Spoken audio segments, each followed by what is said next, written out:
good afternoon or good morning, depending where you are. Thank you so much for joining our workshop. And we're going to focus on the role of cultural brokers and how they support newcomer families and the challenges that families face and before, during, and post-COVID pandemic. Okay, so we have 4 presenters. We're going to start with Tracy Robertson from Manitoba Possible, and which is going to share us exciting presentation. And then we also have Mechi, who's going to impress all of you as well. And then Raquel Velasquez. Before me, I will go last. And just before we start the formal presentation, I'd like to acknowledge that we are in different territories.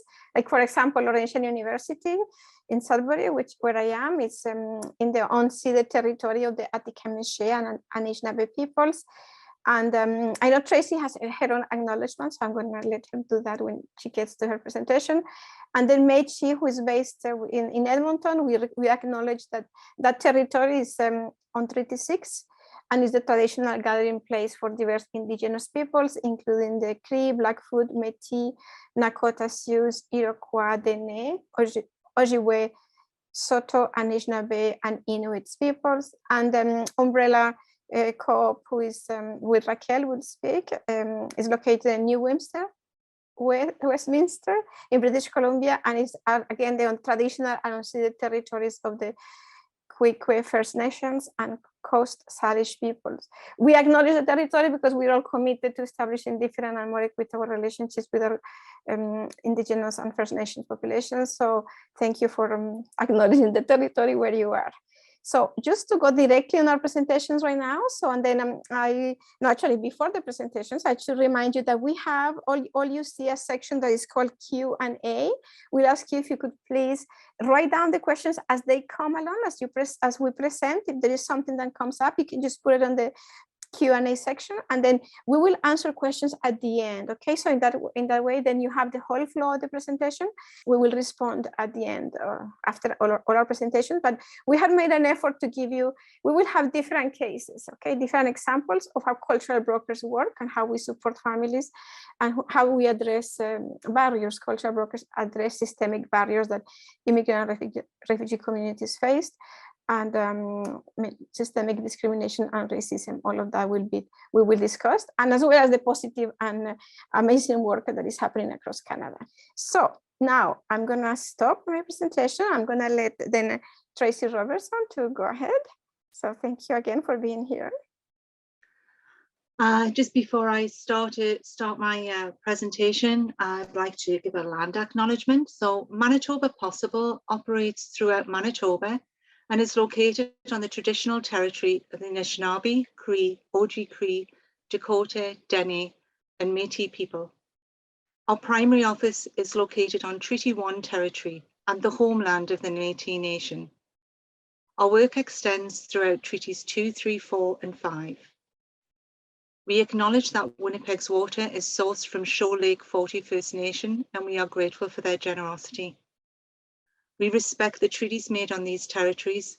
We dedicate ourselves to move forward with the Indigenous communities in a spirit of reconciliation and collaboration to make Manitoba an inclusive and accessible place for everyone who lives here.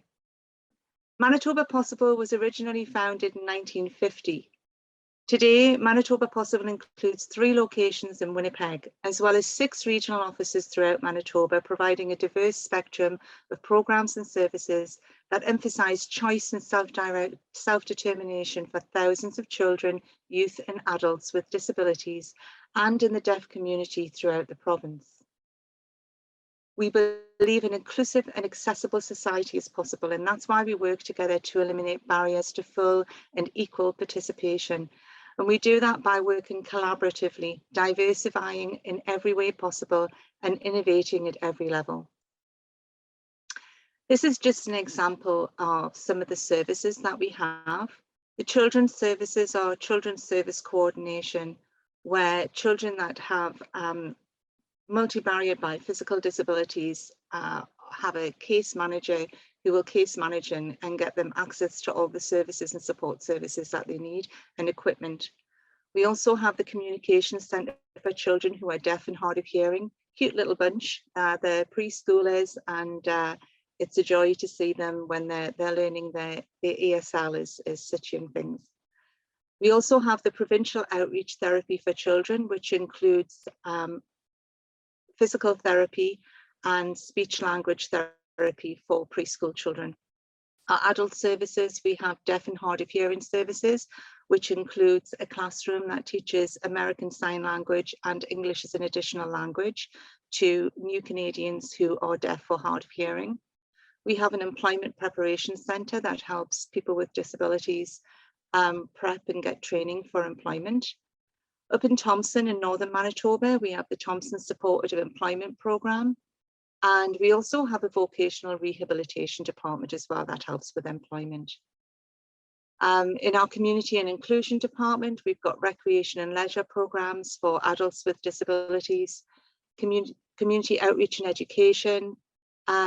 We provide training to organizations. There's a financial empowerment program which helps people living with disabilities have access to applying for benefits and also taxes and savings and that kind of thing. We have a self-help clearinghouse. We also administrate the provincial wheelchair program and the provincial parking permit program. We have a social enterprise called Clean Ventures. And really exciting, we have something called Envoy, which is it's like a dating app for respite, for people who are looking for respite and people who are providing respite are on the Envoy app. So if you haven't seen it before, check it out, it's quite cool. On the community inclusion side, you'll see Newcomer Navigation and Support Unit, and that's what I'm going to talk to you a little bit about today. But before I get to that, we were talking in the title about cultural brokering, but who or what is a cultural broker? Well, the term cultural brokering was first used in anthropology when researchers observed there were certain individuals and communities that acted as middlemen or brokers between colonial governments and peasant societies. The brokers were observed using their skills to resolve conflicts and to get favourable treatment of the peasant population. And it wasn't until the 1960s that healthcare researchers began to look at cultural brokering within healthcare delivery systems in Western societies. And we're still some way from having such programs incorporated as an intrinsic part of our healthcare system, but I do believe we're on our way to it. So, you know, cultural brokering can be defined as the act of bridging, linking or mediating between groups of or persons of different cultural backgrounds for the purpose of reducing conflict or producing change. They can also be seen as a go-between, as I've just described, one who advocates on behalf of another individual or group.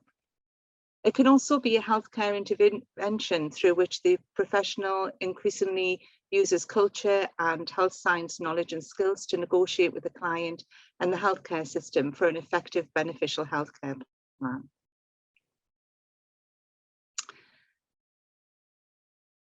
The cultural resource facilitators in our Newcomer Navigation and Support Unit work as cultural brokers to provide direct cultural interpretation and facilitation services.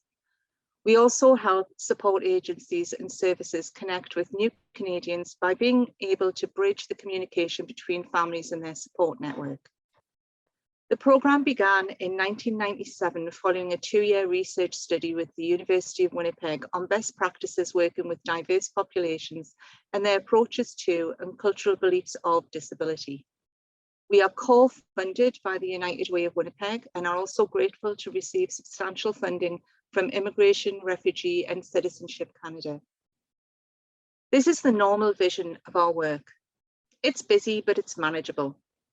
The intersectionality of our work is clearly visible here. We see the family as being in the centre of these overlapping circles. It can be an overwhelming experience for our clients to understand everyone's roles, particularly if they have no experience of complex support systems to compare it to. However, our cultural resource facilitators are there with them, helping them to understand the roles of each agency and professionals providing assistance to them, in addition to other sectors such as you see in the diagram, like those being settlement and education, for example. For those of you who work with newcomers, I'm sure you can imagine how messy this diagram becomes when all of the support services are added. It varies for each family or individual and changes over time. When the pandemic began, each of our clients' cases became very complicated, even the simplest ones. For many of the service providers, we became the conduit for communications, not only between clients and providers, but also between the providers themselves. These interactions were complex and included bringing people together that would not normally need to meet into virtual case management meetings, so we could get a clear picture from each client of the limitations of the resources and supports available to them, and also help the support programs to identify ways to ensure the care and safety of vulnerable clients and to try and plug the gaps as far as they could within public health orders. Connecting service providers and clients to supports within the cultural communities themselves was also part of our work. Food insecurity programs, grocery delivery programs for those without credit cards and those unable to leave their homes due to their own disability or because they were caring for someone highly impacted by a disability. This was all a major part of our work. So while other programs may have become a little quieter if people were working from home, our brokers were really on the edge of things and very, very busy. Of course, varying levels of education and the impact of PTSD can impact a person's ability to retain information. So in addition to explaining why day programs and respite services were no longer operating, we also had to explain the ever-changing public health orders, sometimes multiple times a day, to the same clients. There was also the issue of CERB payments and the virtual meetings needed to help those who qualified apply. Just to put this into context of the scope of the work, we are currently working with approximately 300 families. Obviously, this placed a great deal of pressure on our team. We are grateful to have had the support of Aurora Family Therapy in Winnipeg, to have virtual supportive debriefing sessions, to help our team deal with any vicarious trauma and stress which has impacted them in their work during this time. This young woman in the wheelchair is Rasha Kazmus and her parents. Rasha is highly impacted by cerebral palsy. She arrived in Winnipeg in December 2016 from Série. It took almost a year for her to get the highly specialized wheelchair that you see her in the photograph. Prior to getting the chair, her world was very small, although her loving family did their very best to provide a very enriched environment for her. With the chair, she was able to attend the last semester at high school, and she loved it. After school finished for her at 21, she transitioned into adult programming and had to wait a long time, and I mean almost a year, to get into a day program that met her needs. She was in the program for about 8 months when the pandemic hit. The day the program was forced to close down because of public health orders, her world became very small again. While we could explain to Rasha's parents what was happening, we're not sure that Rasha completely understood. We do know that she was very sad not to be going to the day program, as some days she was crying. This was one of the hardest parts of the work with brokers during the pandemic, supporting our clients who were caring for their family members that just did not understand what was going on.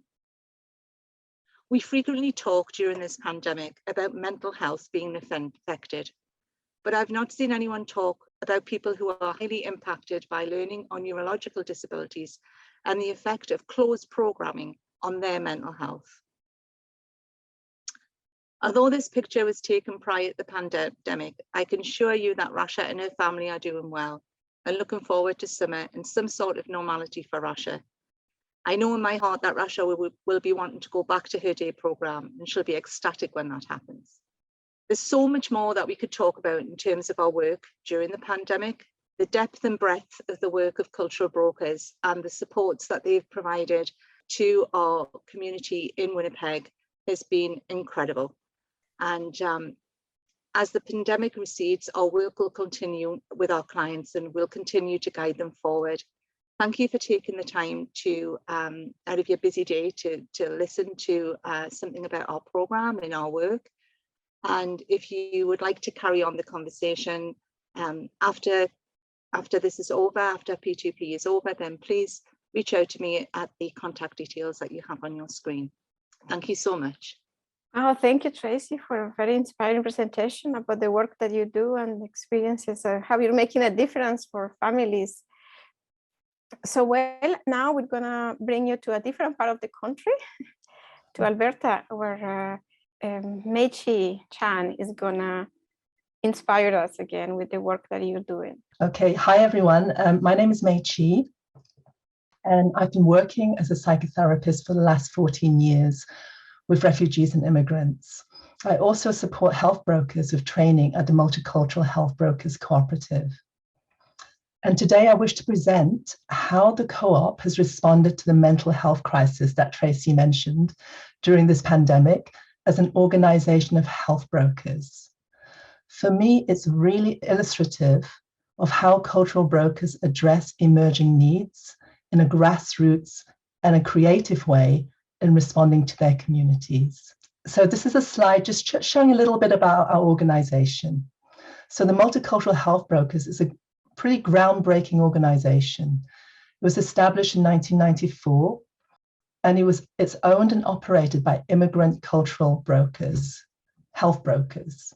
It began with 9 women, and now we have over 100 cultural brokers from about 25 distinct ethno-cultural communities.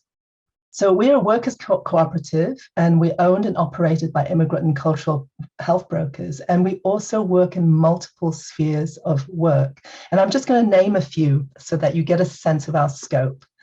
So we support pre- and postnatal health of mothers, and we're involved in about 20% of births in the Greater Edmonton area. We partner with agencies such as Alberta Health Service, Children's Services. We have health brokers in every regional office in Edmonton. We work with schools. We have brokers working in schools to bridge families of the school system. We run lots of groups, parenting groups, men's groups, cultural community groups, youth groups, social groups for the elderly, groups and support for parents of children with disabilities. And we do a lot of community organizing to address poverty. So again, something that Tracy mentioned, during the pandemic, we had difficulties of some families getting groceries, and also because of the cost of living going up. And we now deliver subsidized groceries to over 500 families weekly. We work with emerging communities. In recent years, Syrian refugees in the Karen community. And we provide training for other organizations on cultural humility and sensitivity. And most recently, we've been supporting individuals, families, and communities in unique ways during the pandemic. One example is creating multiple information pathways to deliver culturally and linguistically accessible information on COVID and vaccination to our community members in a timely fashion. Today, however, I want to focus on the unique role that brokers have been playing in supporting mental health during this time. I think Sarah's already skipped. Okay, so this is a slide I just wanted to go over. So this is from the Canadian Mental Health Association website, and it just shows some of the effects that the pandemic has been having on Canadians during this time. So as you see, 38% of people are saying that the mental health has declined during this time. And you can just read those figures for yourself on the slides. Another thing I wanted to share was the UNICEF survey on youth in Canada, who say that nearly 70% are saying that the pandemic is having a negative impact on the mental health. So we hear this a lot everywhere. But I want you to imagine those figures that you see there greatly amplified for refugees and newcomer populations because of added social factors such as racism and discrimination, poverty, isolation, fewer natural supports and networks, less access to social supports by not knowing language or systems. And in some communities, mental health issues are powerfully stigmatized as a weakness and are not spoken about. The World Health Organization cited 3 main social determinants of mental health. The first one is freedom from discrimination and violence, social inclusion, that's the second, and the third is access to economic resources. So all of this is to say that immigrant populations are especially vulnerable with regards to mental health. And I want to have a look now at some of the things that were developed in the mainstream to support mental health of Canadians during the pandemic. So what we saw were lots of government websites and free wellness apps developed. And some of them were, pretty good. For example, Wellness Together, the Government of Canada website, how to take care of your mental health. There were tips, resources, ways of raising awareness. There were 24/7 crisis lines that got implemented across the country. And there were also extra money for psychological services from some insurance providers. But, some of these great resources were impossible to navigate for a newcomer or an immigrant with limited English or someone whose culture isn't conversant with mental health in a mainstream way. And even if the immigrant had access to psychologists through health insurance, there are language and cultural barriers. Mainstream psychologists are not necessarily cultural sensitive or adaptive to the life circumstances of the clients. For example, how does a young mom come into therapy when she has no transportation and no childcare? So these are systemic barriers, cultural, linguistic, and economic. And if I could actually see all of you face to face, I would ask you this question now. So what is missing in this picture, even with the mainstream? If we could access the mainstream resources for mental health, there's something really missing. And what it is that very little of the resources focus on the central ingredient of all good mental health support. And this is something I know as a therapist, which is actually a relationship. We call it the therapeutic alliance, or in other words, genuine transformative relationships is missing. I mean, just imagine it. If you were in a mental health crisis, would you want to check out a website, or would you want to talk to somebody, basically? I'm going to read this slide to you, this quote. It came at a very synchronistic moment when we were talking about mental health. And Yvonne Chu, who is our executive director, she started sharing, probably 1 year into the pandemic, a revisioning of our role as cultural brokers. She said that before the pandemic, we had imagined that if we worked hard enough, we organized enough, we empower our communities, that things will get better gradually. And we realized during the pandemic that this isn't going to happen, that things will get tougher for the families and communities that we're working with. We see our communities experiencing increasing racism, poverty, addictions, mental health issues, domestic violence, and you've been sucked into very unhealthy social media environments that their parents don't even understand. And we don't foresee this changing anytime soon. So we really changed our vision of what health brokering is and what we do with communities. And we began to refocus on the role of transformative relationships as our core way to support communities. It's in a way a spiritual practice of working from the heart, working alongside, in companionship, with humility and utter respect of our clients' choices and values. Its primary purpose is not to fix the problems, which are inexhaustible, but to find ways of moving forward together. So this is Yvonne's quote. We envision brokering work that is grounded in transformative relationship as the basis for supporting healing, that of ourselves, our clients, their families, and communities. So you can see how this relates to what I was talking about, that missing ingredient about the therapeutic relationship or the trusted relationship. And what happened in the co-op is that we began to recognize, because we have a team of therapists there, we began to recognize that the brokers are already doing this work of establishing those trusted relationships. And how can we build on that for that mental health support element? So we began to do some training with the brokers. So we began to do a series of core trainings, really building on the strengths that the brokers have with the families and individuals. And we grounded those trainings in exploring the key ingredients of what makes a transformative relationship. The trainings were grounded in the ADAPT model, which is formulated by Silov. It means adaptation and development after persecution and trauma. And we like this model because it sees healing from trauma less as an individual process and more as a collective and social process of supporting the 5 pillars of healing from trauma: justice, identity, meaning, safety, and bonds, addressing those pillars to support healing. And it's also a very humane model that recognizes co-arising process. Simply put, that we affect each other as human beings. How I am affects how you are, and we rest in that shared humanity. And the third thing that we wanted to ground training in was a participatory and transformative learning model based on our own lived experience and building on existing strengths and wisdom of individuals and cultures, mining for existing embodied knowledge and cultural wealth. So I just wanted to give you a very simple, grounded example of a training model. So one of the modules we did, we asked, what resources do you need to embody to hold a transformative space for yourself and the other?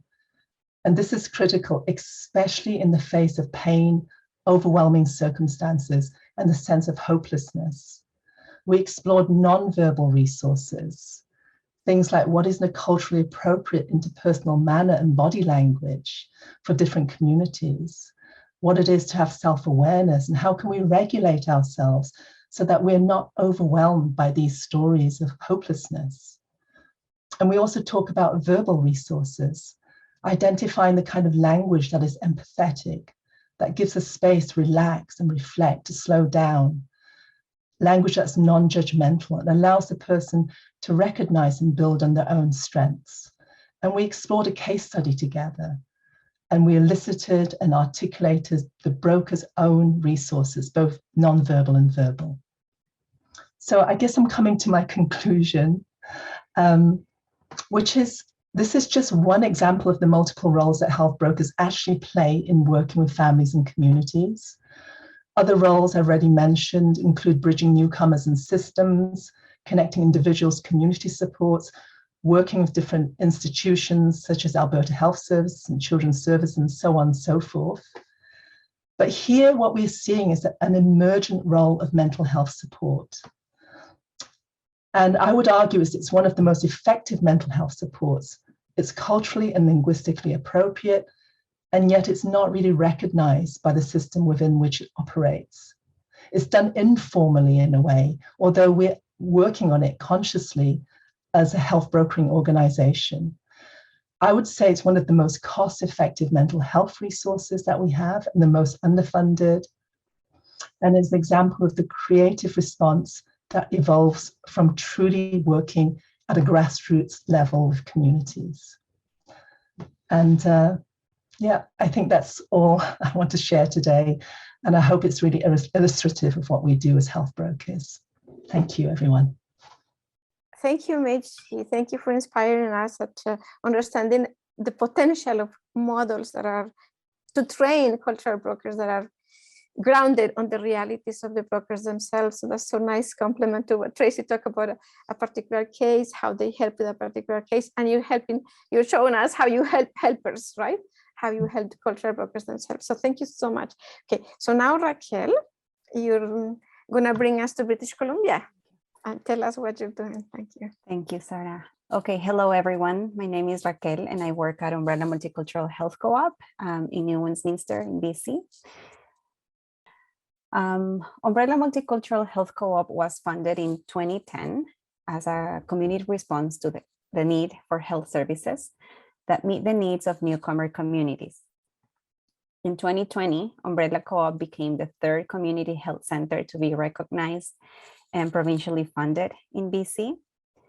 And we are located in New Westminster, British Columbia, and we are a community health center that serves ethnocultural, racialized communities who experience language and cultural barriers. In alignment with the 5 pillars of a community health center as described in this slide, at Umbrella Co-op, community input guides team-based care practices and wraparound health and social services, providing equitable and fair access to services to people who experience language and cultural barriers. The heart of Umbrella Co-op's work with the community are cross-cultural health brokers, or mostly known as CCHBs. Cross-cultural health brokers are bilingual, bicultural health workers who bridge language and cultural barriers. Here are the diverse health and social support programs currently provided at Umbrella Co-op. We have health promotion, providing preventative health through education and workshops, community and membership engagement, empowering the community to become members of the organization and be agents of change in the community. This is in relation to our cooperative model. We are a member co-op. We have a family practice, pediatric consultation clinic, social determinants of health, and a mobile clinic, all of them providing primary care and social services. Cross-cultural health brokers work with patients and participants from their communities to access these medical and social services and health promotion activities while supporting the relationship between patients and clinicians and the broader health system. During the COVID-19 pandemic, the communities we serve, racialized, immigrant and migrant and visible minority groups, are disproportionately affected. Gathering from CCHB's report, some of the most common and shared challenges experienced in the community are language gaps to access mainstream health information and updates, precarious, low-pay, essential work held by newcomers, congregated housing, such as living quarters for migrant agricultural workers, family homes, exposing entire families and workers to the COVID-19 virus, income loss, either due to the lack of access to government benefits for community groups such as migrant agricultural workers, undocumented migrants, asylum seekers, caregivers, especially mothers, feeling overwhelmed by pandemic and responsibilities, and family separation and mental health impacts. The COVID-19 pandemic required a rapid response. Cross-cultural health brokers have a strong relationship with the community and the individuals and the families we serve at Umbrella Co-op. Through this trusting relationship, we were able to respond effectively with the following activities. We identified and support patients' needs and advocated within the cross-community health center and other services providers. For example, liaising with the health authorities to provide COVID-19 community vaccination clinics in a safe and welcome environment. We were able to do check-in calls to ensure everyone in our care was in contact with someone and to collect community input to guide the services and program planning. Provide trusted, culturally linguistic, appropriate health information. This was really important because otherwise people didn't know what was going on, especially at the beginning of the pandemic. We translate and continue to translate public health memos in 5 languages and disseminate them in writing and via voice memos for those who are unable to read. And we have YouTube videos disseminated in 5 languages. And here is a screenshot of our website where you can find all of that information published.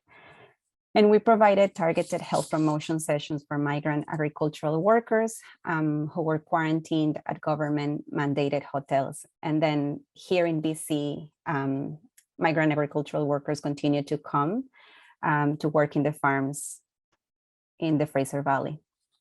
We were able to support the well-being of patients and families by addressing the social determinants of health as root causes of health issues, providing immediate response to the structural barriers in the application process for income support, providing emotional and peer support through virtual appointments, and also as part of accessing healthcare services, we trained patients to use telehealth technology to access medical care. We were able to do virtual support, installing and testing appropriate software to attend appointments such as DocsInMe and Zoom. And a really important task was also providing patient education on the consent of use of video technologies. In conclusion, cross-cultural health brokers for cultural brokers play an essential role in filling systemic barriers and gaps for community members and transforming how people access services. CCHBs, as members of the community with lived experience, have a deep understanding of systemic issues faced by the community and can rapidly tailor support and services to best respond to their needs. CCHBs improve health equity because they're able to provide both health and social services from a safe environment. And most essential and important is that the model is rooted in established, trusting relationships, as Meichi also mentioned, that improve the accessibility and appropriateness of services to support and strengthen the community's resilience to COVID-19 and improve health outcomes. And to finalize, I'd like to acknowledge that we at Umbrella Co-op experience a fundamental challenge that cross-cultural health brokers and the model are undervalued and under-recognized role in the healthcare system. And in order to address the social and structural root causes of the health inequities that we have presented today, we continue to advocate for recognition and sustainable funding to support their role. And for that reason, we are also part of the Community Health Workers Network. And if you're interested to learn more about the movement and the advocacy work that we do, please send us your questions or contact us. And this is my contact information, our contact information at Umbrella Co-op. And on behalf of the team at Umbrella, thank you very much. Thank you, Raquel. You brought us to a different way of how cultural brokers work, and it's within the healthcare system, because you have the clinic, and also you introduced us to a new population, which is the temporary for agricultural workers. How cultural brokers help them too. So I hope all of those of you here today, you can see the different types of models and ways that cultural brokers support families, immigrant refugee families, like from people working with disabilities, people living with disabilities, as Tracy spoke, to Meichi to talk to us about the importance of mental health. Well, both of them talked about mental health, but then Raquel, you also bring us to this understanding this other way of cultural brokers, and reminding us that the cultural broker role is not yet recognized in Canada as a health human resources workforce. So indeed, the Community Health Worker Network of Canada, that's one of the roles, is trying to make sure that we let people know about this model, which have different names. As you can see, we all have similar, but the names are quite unique because they represent the community where they are based. So thank you, Raquel. So I'm selfishly, then I have to go to my presentation now, because we have shared different models, different ways. So I just want to illustrate an example of a research project actually that I'm working on with multiple colleagues. And what we're trying to understand in this research is how cultural brokers support families who are dealing with the child welfare system. So I guess in the model that my team and that we're working on, I'm just gonna show you this, is a project that we got from the research project that we got funding from the Social Sciences, Humanities and Research Council. And we're trying to understand, how cultural brokers as intermediaries, what difference do they make? How do they work with families so that families are together? So we have this, it's a collaboration between among five universities, and we have two key partners in Edmonton, which is the Edmonton Regional Child Family Services and Children Services, and then the Multicultural Health Brokers Co-op. And our colleagues, as you can see, are the names of all our team members are here. But I know Meichi had a quote from Yvonne Chu, who is also a member of our team. So what we're trying to do in this with this research is understanding in what ways then cultural brokers help families and help children's services workers understand each other and prevent the entry or re-entry of children from immigrant and refugee backgrounds into the child welfare system. So we are doing a research project that is qualitative, And we are getting the voices of cultural brokers, of children's services workers, and of families, and to understand from the three perspectives how they each of them see the role of cultural brokers in negotiating the relationship between the different parties. And our project has been a bit delayed because of the pandemic. So for example, we wanted to interview families in face-to-face, like individual interviews with families, but that component we have not been able to do because of pandemic restrictions. And so what we have been doing so far is interviews with cultural brokers and with children's services workers. So to date, we have been able to complete 15 interviews. Our goal is to have like 40 interviews with those two, with cultural brokers and children's services. And so one of the some of the preliminary findings that I'm sharing with you today is just about, just coming from those 15 interviews. And we are hoping, trusting that once the COVID-19 restrictions are lifted, then we can do face-to-face interviews with families, with cultural brokers, and with children's services. So the interviews that we have done so far has been done over the telephone. And we are also, because of COVID, we are also got ethics approval to do focus groups via Zoom, and also to do community dialogues via Zoom.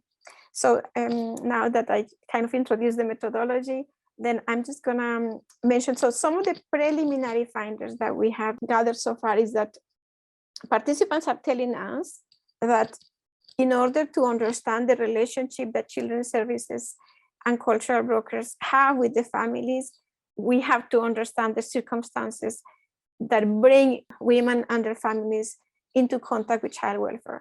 So participants are telling us that pre-migration experiences of the families ought to be understood, because if families experience a conflict, a war, a violence, environmental disasters, whatever challenges that families experienced before, once we arrive in Canada, those challenges, the impact of those negative experiences continue influencing families.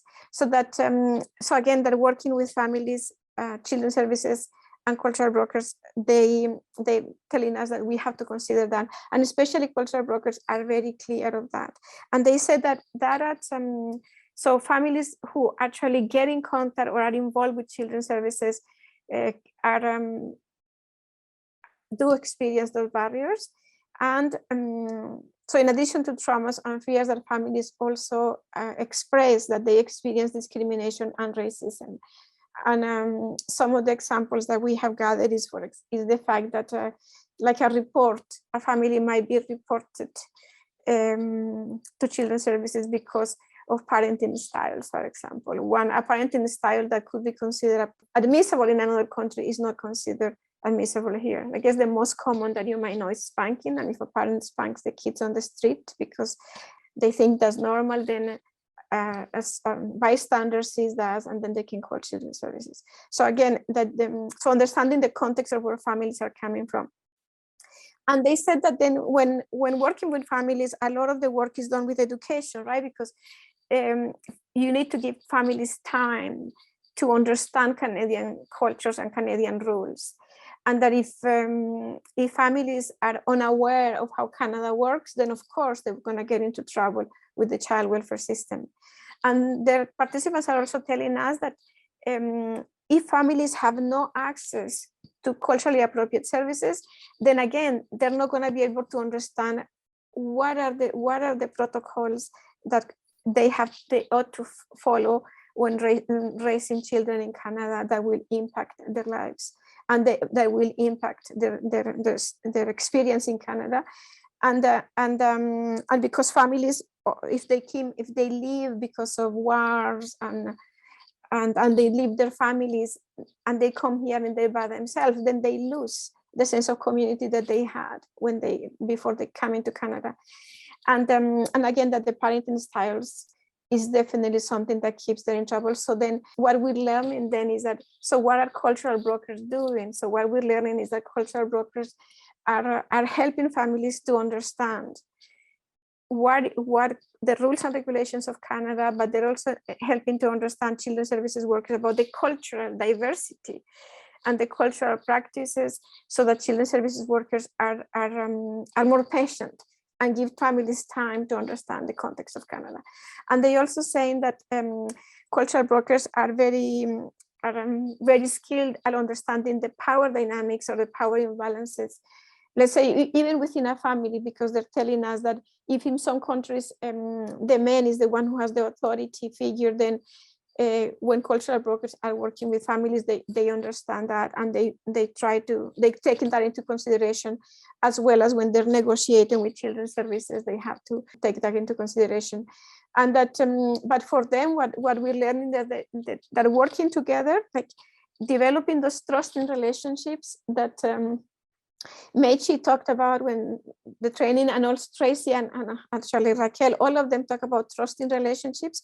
Well, this is something that we're learning right now as well, that developing trust between families, children's services workers, and cultural brokers is key to have a practice in which they can collaborate and they can help each other. So, and that cultural brokers, they say that they always want to be in the middle, right? So they don't want to be in the side of the parents or on the side of the child welfare system. They want to be in the middle so they can be open to listening to both, how each of them works. And they also telling us that they are, in their work, because we asked about training, for example, how cultural workers are trained. And they're telling us that they are, for example, this, what you see on the screen that is called signs of safety, is an approach that Children's Services uses when working with families who are involved with children's services. And then cultural workers have also received training on the signs of safety. What are the signs that you need to acknowledge to know that a child is safe to stay with the parents? And what they're telling us then is that the cultural brokers and children's services, they try to work at every stage, because the moment when the report is made to the actual intake, from the intake to the evaluation of the case, or if a case is open, then cultural brokers and children's services workers try to go together.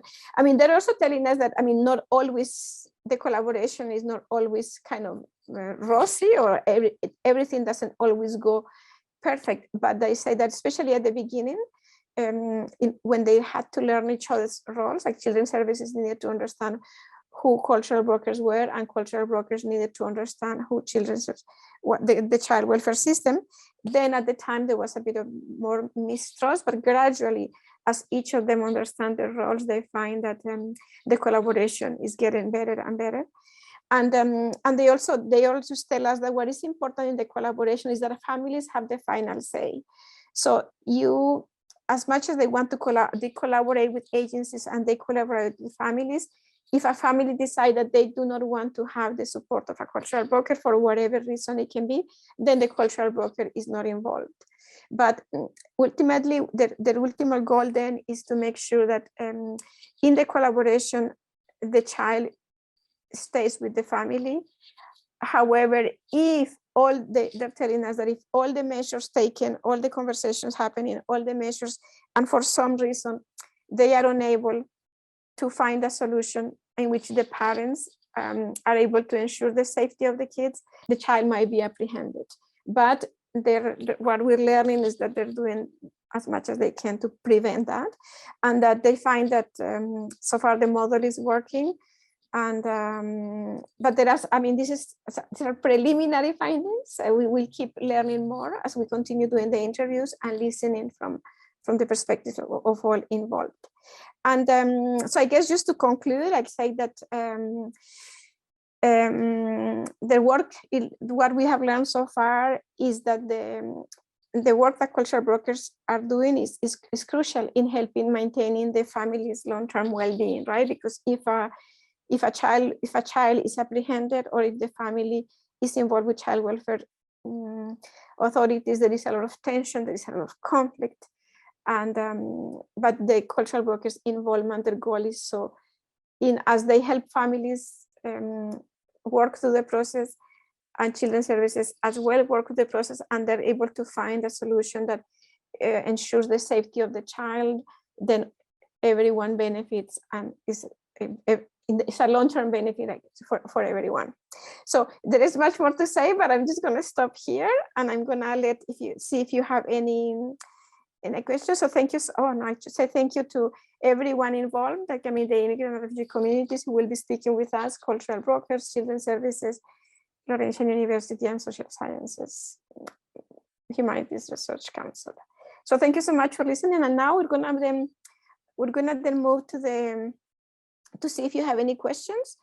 I'm going to start with a question then about a participant who said, how does the role of cultural brokers differ from that of settlement workers who try to bridge the needs of newcomers? Thank you for that question. It's a question that comes up. So I'm going to let, who would like to start? Do you want Mechi or Tracy start, or Raquel? Mechi, go ahead. So what is the difference then? Well, I can share some of the differences. I think one of the things we keep mentioning over and over again is the focus on the relationship. So sometimes you go to settlement agencies and they'll work on a part of a settlement issue. As cultural brokers, we work with the families first and foremost. And that's also why, in what Tracy said about how we get busier and busier during this pandemic, it's because we're not kind of restricted to working only on a particular issue. We work with emerging issues. So as things emerge, our work gets more and more and more, because we're working primarily with the family rather than to just deal with one particular issue. I'm sure there's lots of other things, but I wanted to say that. Thank you, Mechi. Okay, Tracy, I feel like you want to say something too. Yeah, I mean, it's an interesting question, because we're seeing a trend in the settlement sector where we have various settlement workers now that are working with the newcomer community. So in refugee assisting agencies, RAP agencies, for example, who work with newly arrived refugees, we have counsellors who are from a variety of communities that will work with new arrivals and help them to understand the new environment they're in and connect them with all of the resources that they need. So there's one kind of settlement worker. We now have Swiss workers in schools as well, which are settlement workers that are within the school system that help families as well. And then there are there's neighbourhood immigrant settlement workers as well. I believe we still have those. I think the major difference between that type of work, or one of the major differences between that type of work and the way that we work, is that we not only are, as Mechi said, it's not only the relationship, but the flexible way that we work as well. And the fact that their work is not 9 to 5, and that they are embedded in their communities. And so they are accessible to their communities. And that's really important, because there are cultural barriers that sometimes prevent people from seeking help in a very, in what they see as a public way, by going to an agency. But by being embedded in the communities, the cultural brokers are much more accessible to their communities, and not necessarily when they're on shift. I have to say, they're incredibly flexible in their work. Yeah. And it's much more complex than this, but that's a couple of the examples. Yeah. Raquel, do you want to add something? I think Tracy and Mechi covered all, but I also want to highlight the timeline that usually it's integrated for funding for settlement workers. But I think the model allows the organizations to be flexible, and this is what, to the point of Tracy, to be flexible to support the families through the continuum of when they are completely settled, and not just within the year or 2 years of arrival. Just to piggyback on that as well, Raquel, thanks for bringing that up, because one of the things that we find in cultural broker programs is that when our clients that we're working with become Canadian citizens, then they're not able to access the resources that are available through settlement agencies. But just because they're Canadian citizens doesn't mean to say that they have enough information that enables them to be able to navigate these complex systems, and it also doesn't mean that they've taken on the persona of a Canadian identity. They're still culturally very much their own people, and still need help past that. And that's another, because we have United Way funding, we're able to be flexible in terms of helping some people pass that Canadian citizenship status as well. Yes, in fact, thank you for mentioning that, Tracy, because like in the research that I've been doing in the past with the immigrant communities, this is what we had found, that cultural brokers will be working with someone who has lived in Canada for 10 years, who at some point in their lives, they got into a crisis, or they had multiple issues. So yes, it is not exactly, that is nice. And the other thing, but I think the question is very important, because I mean, some settlement workers will also do kind of cultural brokering roles as you negotiate relationships, as you negotiate supports for families and communities. You might be playing that kind of brokering when you do that work. But I guess, as my colleagues have said, it's just kind of the timeline, and also Mechi talked about the relationship base, And I was thinking in that way, there isn't like a short timeline. We find with our clients over and over again that they come back. You can have a relationship with a client for over like 10 years, and they'll come back at different points in their lifespan in Canada for different resources and different help, and they come to you first. So one of our roles sometimes is actually helping them connect to settlement services from other agencies too, right? Because we don't want to do it all, but what our families don't know, they don't know what's out there, and they'll come back to us straight away because there's that relationship of someone they can trust to help them navigate, but in this very long-term relational kind of way. It's interesting actually, because but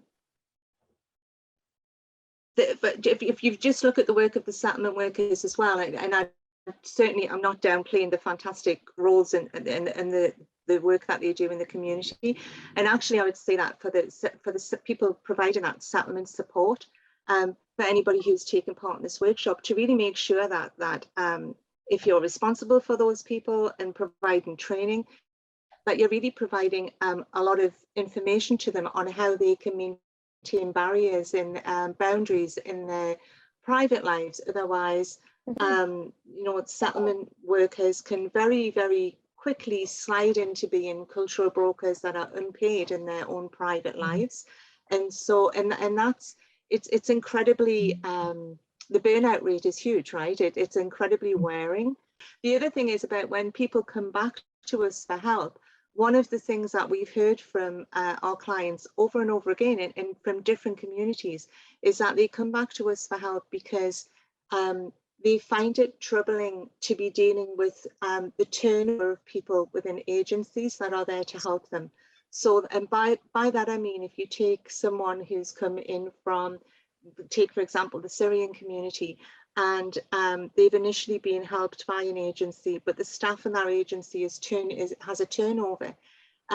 We had someone describe to us how mortifying it is to be at their place of worship and in their community meeting places where there are multiple people that have quite intimate details about their family life, their stories, their finances, medical appointments, and that there's lots, in the community. So they prefer to come back to us because they know the people that are in our programs they've been there for the long term, and they know that they're not seeing someone new, and they're not going to be facing. Thank you for your answers. I also see a question of I'm going to mention Rosanna Enge. I knew someone with that name, so I don't know if it is you, but your question is about, would cultural brokers do outreach and or in-home visit? And I will just mention quickly that during the pandemic, one of the things that I have been learning is that it is precisely the outreach work and the in-home visits that the cultural brokers did with families before the pandemic, and the relationship that they established with families before the pandemic, that allowed them to switch to working with them via Zoom or via telephone only, because for the pandemic, they couldn't do the visits anymore. But the outreach is like they have, you know, when you talk about planting the seeds, so you can, you plant the seeds so you can have the tree or the herbs, right? I get that image in which before pandemic, cultural brokers planted those seeds of working in families, and during the pandemic, then they're able to respond because they already knew the families and the families knew where to go. But maybe I let one of you answer that question with, so it would be, would cultural brokers do outreach and or in-home visit? Do you want to add anything, Michi, or Raquel? Sure. I mean, I can say that we've always done outreach work. And even the psychotherapists that work at the co-op, we see ourselves as brokers. So, you know, we'll do home visits and work with, you know, with moms, with children running around, which is very not mainstream way of working in mental health.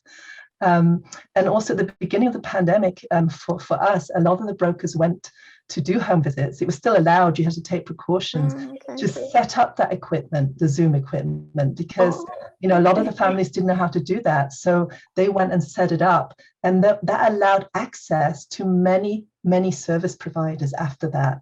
But they did the initial work of setting up that, going to homes and setting up that equipment for families. Yeah. Nice, thank you. Thank you. And I see a question there. And yes, regularly. Yeah, regularly. Yes, regularly. Regularly. Okay, so the answer is yes, regularly. Okay. And I have another question that I'm gonna, it says, do you think that IRCC should be funding cultural brokers, and how would that work? I think I'm gonna start. Tracy, do you want to start answering that question? Yeah, the great news is that IRCC is in cultural brokers, and part of our funding in our program is through IRCC. And what I've found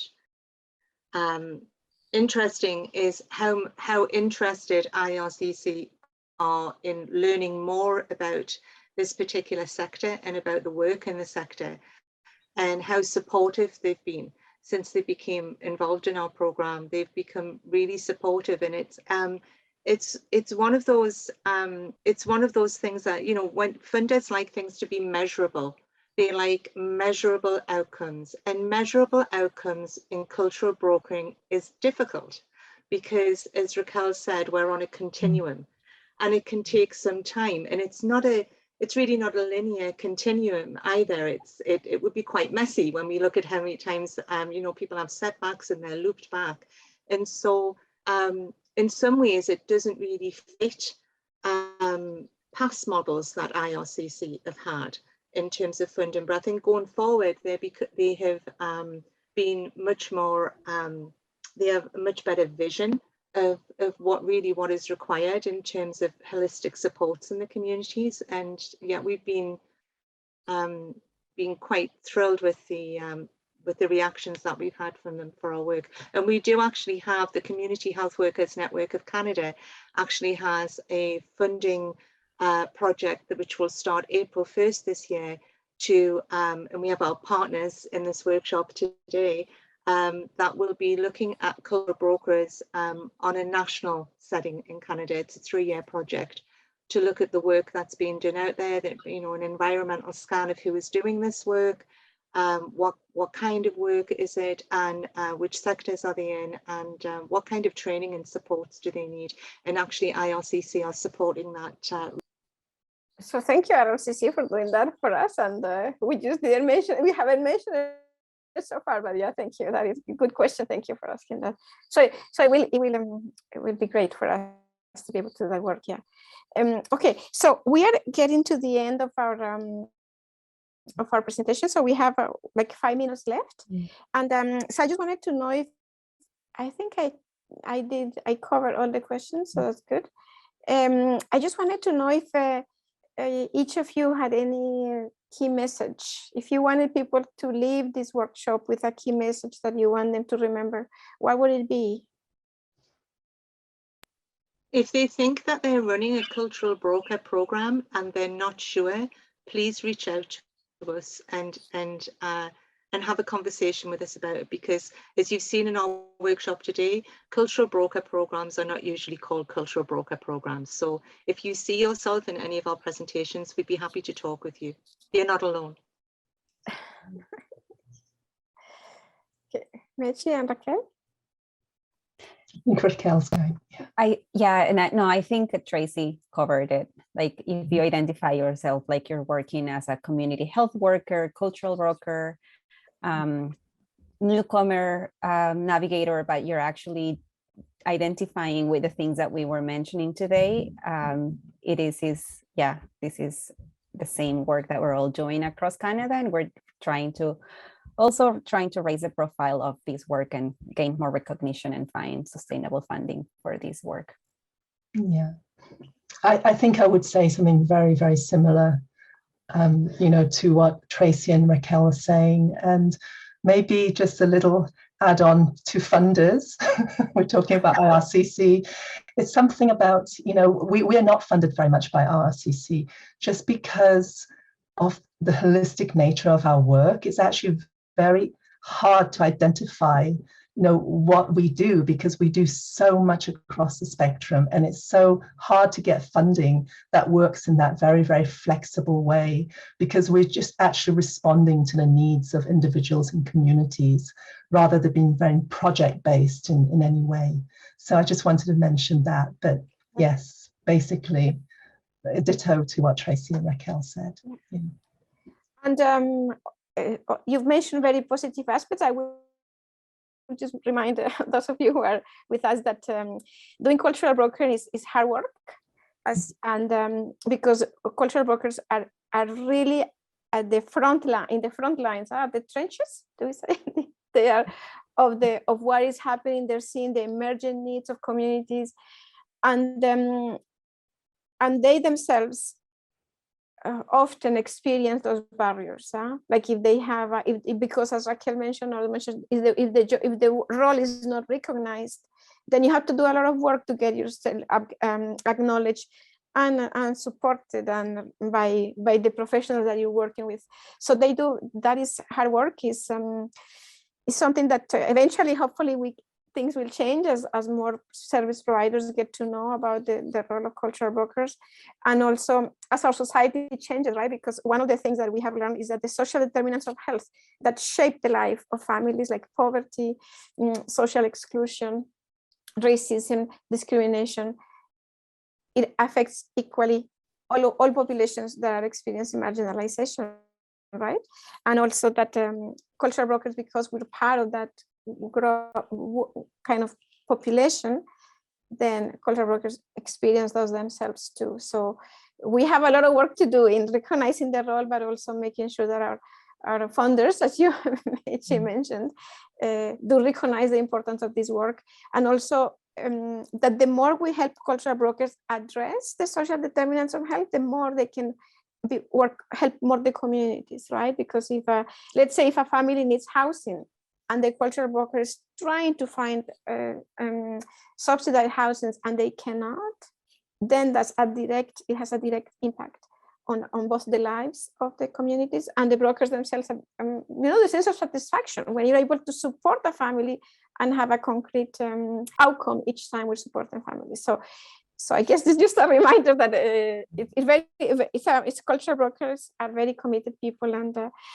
they're making a difference. They're making our lives better in Canada for the whole society. So this work ought to be recognized. So that is kind of the commercial part. And if any of you want to contact us and get to know more about the work we're doing, or just let us know what you're doing. I always like to know who is on the audience. So Yeah. If you wanted to send us just a text saying what field or what type of work you do, I mean, you can do anonymous if you want to keep your anonymity, but it would be nice to know who is there and why you join us. But on that note, I think we're finishing right now. I thank you for your questions. Thank you for being here, and thank you for all the work that you do for the communities that you're working with, because it's all together, right? I mean, whatever you do to make the lives of communities better has a positive impact on the work that cultural brokers do. So we're all benefiting each other by the positive work that we all do, and by the commitment to change those structural barriers that impact the lives of the communities we work with as well. If you don't have time to put anything in the chat before this closes, then please please review our presentations. There was contact details at the end of each presentation, and we'd be really happy to hear from you. And we'd love to know who's out there and who's doing the work and what are you doing. You know, we know it's mainly gendered work. We know that it's mainly women. We know that it's mainly you know, low paid, and we know that it's unrecognized, that brokers are invisible, that they're often referred to as the interpreters, and their roles are far more nuanced and involved than that. And we want to make sure that they are recognized for the integral role that they play, and they're invisible at the moment. So I think I just want to make sure we end it here, because it's 1:15. So thank you again, everyone, for being here, for your comments. Still doing it.